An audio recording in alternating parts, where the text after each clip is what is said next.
ಅಪ್ಪು ಅವರ ಅಪ್ಪಟ ಅಭಿಮಾನಿ ಹಾಗೇನೆ ಪರಮ ಭಕ್ತಿ ಆಗಿರುವಂತಹ ಆಂಕರ್ ಅನುಶ್ರೀ ಅವರು ಅಪ್ಪು ಅವರ 50ನೇ ಹುಟ್ಟುಹಬ್ಬದಂದು ಅಪ್ಪು ಅವರ ದರ್ಶನವನ್ನ ಪಡ್ಕೊಂಡಿದ್ದಾರೆ. ಸದ್ಯ ನಮ್ಮ ಬಾಸ್ ಟಿವಿ ಜೊತೆ ಅವರು ಎಕ್ಸ್ಕ್ಲೂಸಿವ್ ಆಗಿ ಸಿಗ್ತಿದ್ದಾರೆ, ಮಾತನಾಡಿಸುವಂತಹ ಪ್ರಯತ್ನವನ್ನ ನಾನು ಮಾಡ್ತೀನಿ. ಖುಷಿಯಾಗಿದೆ ಸರ್.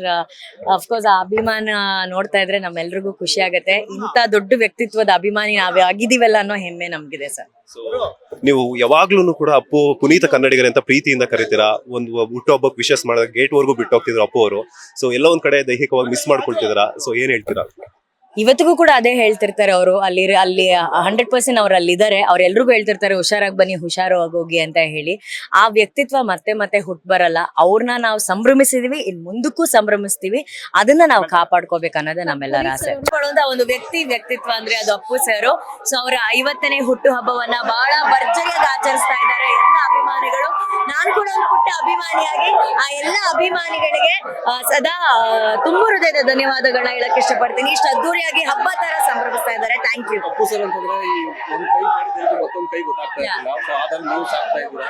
ಅನಂತ ಶ್ರಮ ಊಟ ಕೊಡೋದಾಗಿರ್ಬೋದು, ಸೆಟ್ ಬಾಯ್ಸ್ಗೆಲ್ಲ ಒಂದು ಕೊಡೋದಾಗಿರ್ಬೋದು. ಅದೆಲ್ಲ ಏನಿಲ್ಲ, ಅದೆಲ್ಲರೂ ಮಾಡೋದೇ. ಅಪ್ಪು ಸರ್ ಫ್ಯಾನ್ ಆಗಿ ಅಪ್ಪು ಸರ್ ಏನ್ ಮಾಡ್ತಾರೋ ಅದನ್ನ ಸಾಸ್ವೆ ಕಾಳಷ್ಟು ನಾವೆಲ್ಲರೂ ಮಾಡುವಂತ ಪ್ರಯತ್ನ ಅಷ್ಟೇ. ಅಪ್ಪು ಸರ್ ಅಂದ್ರೆ ಸೆಲೆಬ್ರೇಷನ್ ಇವಾಗ ನಮ್ಗೆ ಅದು ಅಪ್ಪು ಅಂತಂದ್ರೆ ಒಂದು ವ್ಯಕ್ತಿಯ ವ್ಯಕ್ತಿತ್ವ ಅನ್ನೋದು ಅಪ್ಪು ಸಿನಿಮಾ ಆಗಿ ಎಂಜಾಯ್ ಮಾಡ್ಕೊಂಡು ಫೈನಲ್ ಮಾಡಿದ್ರೆ ಎಷ್ಟು ಖುಷಿ ಇತ್ತು. ನಿಜ, ನೀವ್ ಹೇಳಿದ್ ಕರೆಕ್ಟ್. ಅಪ್ಪು ಸರ್ ವ್ಯಕ್ತಿತ್ವ ಅದು ಬಂಗಾರದಂತಹ ಮನುಷ್ಯ. ಸೂರ್ಯನೊಬ್ಬ, ಚಂದ್ರನೊಬ್ಬ, ನಮ್ ಪುನೀತ್ ರಾಜ್ಕುಮಾರ್ ಯಾವತ್ತೂ ಅಂಡ್ ಸಿನಿಮಾದಲ್ಲೇ ಹೇಳ್ತಾರಲ್ಲ, ಇಲ್ಲಿ ಯಾರ್ ಬೇಕಾದ್ರೂ ಬಂದು ಹೋಗ್ಬೋದು, ಅಪ್ಪು ಯಾವತ್ತೂ ಇಲ್ಲೇ ಇರ್ತಾರೆ, ಅಪ್ಪು ಲೋಕಲ್ ಅಂತ ಹೇಳಿ. ಅವ್ರು ನಮ್ಮೂರು ಅನ್ನೋ ಹೆಮ್ಮೆ. ಅಪ್ಪು ರಿಲೀಸ್ ಆಗಿರೋದು ಅಭಿಮಾನಿಗಳಿಗೆ ಒಂದ್ ದೊಡ್ಡ ಹಬ್ಬ. ಸೊ ಖುಷಿ ಆಗುತ್ತೆ. ಪ್ರತಿ ವರ್ಷ ಕೂಡ ಯಾವ್ದೇ ಸಿನಿಮಾ ರಿಲೀಸ್ ಆದ್ರೂ ಕೂಡ ಇದೇ ರೀತಿ ನಾವು ಅವ್ರನ್ನ ಸೆಲೆಬ್ರೇಟ್ ಮಾಡ್ತೇವೆ.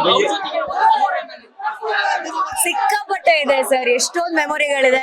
ಅವ್ರ ಜೊತೆ ಕೂತ್ಕೊಂಡು ಊಟ ಮಾಡಿದ್ದಾಗಿರ್ಬೋದು, ಅವ್ರ ಜೊತೆ ಡ್ಯಾನ್ಸ್ ಮಾಡಿದ್ದಾಗಿರ್ಬೋದು, ಅಥವಾ ನನ್ನ ಒಂದು ಸಾಂಗ್ ಅವ್ರ ಸಿನಿಮಾಗಾಗಿ ಹಾಡಿದ್ದು ಅದನ್ನ ಅವ್ರ ಜೊತೆ ಹಂಚ್ಕೊಂಡು, ಅವ್ರ ಜೊತೆ ಯೋಗ ಕ್ಲಾಸ್ ಅಲ್ಲಿ ಯೋಗ ಮಾಡಿದ್ದೀನಿ ನಾನು, ಒಟ್ಟಿಗೆ ಯೋಗ ಕ್ಲಾಸ್ ಹೋಗ್ತಿದ್ವಿ. ಐ ಥಿಂಕ್ ಅದೆಲ್ಲ ನೆನಪುಗಳಿವೆ. ಯಾರಿದೆಲ್ಲ ಹೇಳ್ತಾರೋ ಇವತ್ತಿಗೂ ಇದೆ. ಆಕ್ಚುಲಿ ನನ್ಗೆ ಹೇಳ್ಕೊಟ್ಟಿದ್ರು ಈ ಸೈಕಲ್ ನ ಯೂಸ್ ಮಾಡ್ಬೇಕು, ಹಂಗೆ ಇಡಂಗಿಲ್ಲ ಅಂತ. ಬಟ್ ಅದು ಅಪ್ಪು ಸರ್ ಕುತ್ಕೊಳ್ತಿದ್ದ ಸೈಕಲ್, ಅದು ನಮ್ಮ ಮನೇಲಿ ಸಿಂಹಾಸನ ತರ ಇದೆ ಇವತ್ತು. ಈ ಅಭಿಮಾನಕ್ಕೆ ಏನ್ ಹೇಳ್ತೀರಿ? ಎಷ್ಟು ಜನ ಜಾತ್ರೆ ಇರ್ತಾರೆ, ಪ್ರತಿ ವರ್ಷ ಜನಕ್ಕೆ ಅವ್ರ ಪ್ರೀತಿಗೆ ಯಾರೋ ಲೇಡೀಸ್ ಹೇಳ್ತಾ ಇದ್ದಾರೆ, ಬಂದು ಮೂರವ್ರು ನಿಂತಿದ್ದಾರೆ ಮೇಡಮ್, ಮೂರಲ್ಲಿ ಹೋಗಿ ಬರ್ತಾನೆ ಇಲ್ಲ ಇಲ್ಲಿಗೆ, ಇಲ್ಲಿ ಬಂದ್ಬಿಟ್ಟು ಪೊಲೀಸರು ಮುಂದೆ ಕಳಿಸ್ಕೊಡ್ತಾರೆ ಅಂತ ಹೇಳಿ 3 hours ಅಲ್ಲಿ ನಿಂತು ಹೇಳ್ತಾ ಇದ್ದಾರೆ. ಆಕ್ಚುಲಿ ನಮ್ಗಿಂತ ಅವ್ರು ಗ್ರೇಟ್ ಸರ್. ನಮ್ಮನ್ನ ಕರ್ಕೊಂಡ್ಬಂದು 10 ನಿಮಿಷದಲ್ಲಿ ತೋರಿಸ್ತಾರೆ, ಆದ್ರೆ ಅವ್ರು 3 ದಿನ ನಿಂತು ಅಲ್ಲಿ ಕಾಯ್ತಾ ಇರ್ತಾರೆ.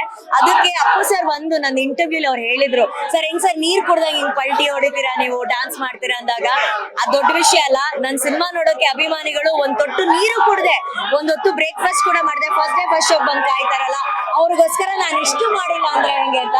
ಇದು ಅವ್ರು ಸಂಪಾದಿಸಿರೋದು ಸರ್, ಇದು ಅವ್ರ ಸಂಪಾದನೆ.